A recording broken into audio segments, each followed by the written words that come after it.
Hello বন্ধুরা, কেমন আছো? আশা করি তোমরা অনেক ভালো আছো। তো দেখো আমার সোনামা কি করে সেটাই তোমাদেরকে দেখাবো।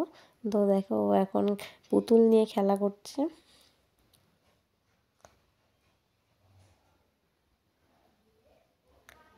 দেখো পুতুলটায় ওখানে মানে বুকের কাছে একটা ব্যাটারি সিস্টেম আছে, ওখানে চাপ দিলে গান বাজে। তো ওটাকে চাপ দিয়ে আমাকে শোনাতে আসছে, গান হচ্ছে, ও নাচ করছে।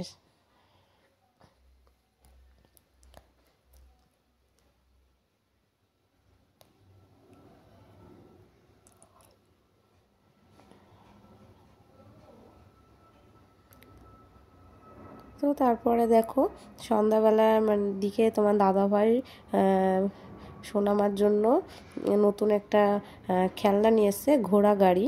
ওটাতে দোলও খেতে পারবে, গাড়ি মানে গাড়ি হিসাবে চালাতেও পারবে। তো ও ভীষণই ভয় পাচ্ছিল, গাড়িতে উঠতে চাইছিল না, বারে বারে শুধু নামতে চাইছে, কান্না করছে, ধরবে না। জোর করে ওকে বসিয়ে এরকম করে মানে আর কি ওকে দেখানো হচ্ছে, কিন্তু ও থাকতেই চাইছে না, ভীষণই ভয় পাচ্ছে ও। দেখো ও পা নামিয়ে দিচ্ছে, ও নামবে।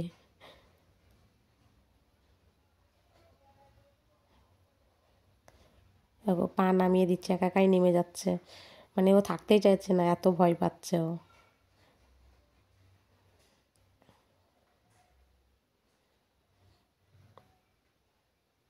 তারপরে দেখো তোমার দাদা ভাই আবার একটু বসে দেখিয়ে দিচ্ছে যে দেখ আমি দোল খাচ্ছি, তোকে দোল খেতে হবে না।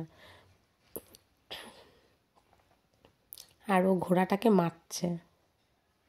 এবার দেখো ও মানে বসতে যাচ্ছে, ঘোড়াটার পিঠের উপরে বসতে যাচ্ছে, কিন্তু পিঠে বসতে পারিনি, নিচে বসেছে। দেখো চলে এসছে, ও বাবা বলতে বলতে মানে আমার কাছে চলে এসেছিলো, ফের আবার গেছে ওখানে ঘোড়াটাকে ওই যে ধরে ও একটু নাড়াচ্ছে। দেখো চাকা ধরে একবার খেলছে।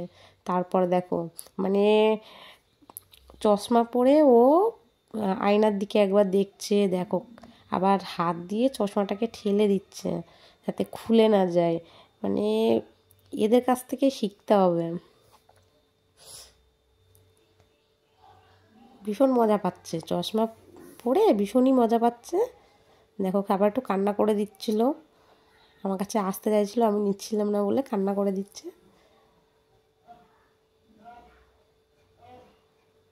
দেখো বারে বারে শুধু চশমাতেই হাত দিচ্ছে।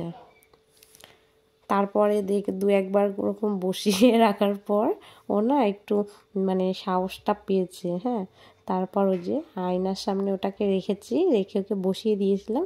তারপর দেখে আয়নার দিক মানে ও আর কি নড়ছে, এরকম করে খেলা করছে একা একা আয়নায়, সেটা আয়নাতে দেখা যাচ্ছে। ও ভীষণই মজা পাচ্ছে, তাই ও একা একা ওরকম করে দোল খাচ্ছে, মানে ভয়টা একটু কেটেছে। তো চলো আজকের মতো ভিডিও এই পর্যন্ত।